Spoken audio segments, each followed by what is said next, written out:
അമ്മ എന്ന് എല്ലാവരും സ്നേഹപൂർവം വിളിക്കുന്ന പ്രിയപ്പെട്ട മാതാ അമൃതാനന്ദമയിക്ക് ജന്മദിനത്തിൻ്റെ ആശംസകളും പ്രാർത്ഥനകളും നേരുകയാണ്. ക്രിസ്തുനാഥൻ ഇപ്രകാരം പഠിപ്പിച്ചു, ഞാൻ നിങ്ങൾക്കൊരു കൽപ്പന നൽകുന്നു, നിങ്ങൾ പരസ്പരം സ്നേഹിക്കുവിൻ. സ്നേഹത്തിൻ്റെ വലിയൊരു കൽപ്പനയാണ് അമ്മ തൻ്റെ ജീവിതത്തിലൂടെ എല്ലാവർക്കും നൽകുന്നതെന്ന് നമുക്കറിയാം. വലിയൊരു പുഴ പോലെയാണ് സ്നേഹം. അതിനെ തടഞ്ഞു നിർത്താനാകുകയില്ല, അത് ഒഴുകുകയാണ്. അമ്മയിലൂടെ ദൈവത്തിൻ്റെ സ്നേഹം മറ്റുള്ളവരിലേക്ക് ഒഴുകുന്നത് സാമൂഹിക പ്രവർത്തന മേഖലകളിൽ, ആതുര ശുശ്രൂഷ മേഖലകളിൽ നമുക്ക് കൃത്യതയോടുകൂടി കാണാൻ സാധിക്കും.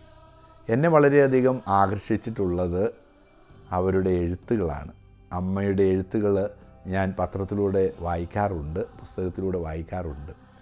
ഒരു സംഭവം ഞാൻ എൻ്റെ മനസ്സിൽ എപ്പോഴും സൂക്ഷിക്കുന്ന ഒന്ന്, ഒരു ലിഫ്റ്റിൽ, ഒരു പ്രദേശത്തെ ഒരു ലിഫ്റ്റിൽ നമ്മുടെ ആളുകൾ മുറുക്കി തുപ്പും. ആ ലിഫ്റ്റിൽ, എലിവേറ്ററിൽ മുറുക്കി തുപ്പുമ്പോൾ അതിൻ്റെ വശങ്ങളെല്ലാം തന്നെ വൃത്തികേടായി. ഇതാ അമ്മ എഴുതിയ ഒരു ഭാഗമാണ് ഞാൻ പങ്കുവെക്കുന്നത്. ലിഫ്റ്റിൻ്റെ ഉത്തരവാദിത്വമുള്ള ആ ഭവനത്തിൻ്റെ ഉത്തരവാദിത്തപ്പെട്ടവർ ലിഫ്റ്റിനുള്ളിൽ കണ്ണാടി സ്ഥാപിച്ചു.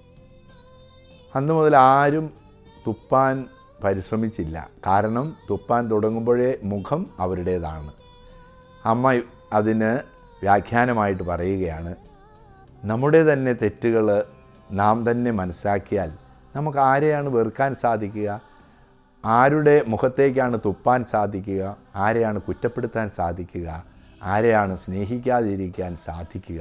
എത്രയോ നല്ലൊരു ഉപദേശമാണ്. ഇത്തരം ഉപദേശങ്ങൾ കൊച്ചു കൊച്ചു ഉപമകളിലൂടെ, ആഖ്യാനങ്ങളിലൂടെ അമ്മ നൽകുമ്പോൾ അതെല്ലാവർക്കും നൽകുന്നത് സ്നേഹത്തിൻ്റെ സന്ദേശമാണ്.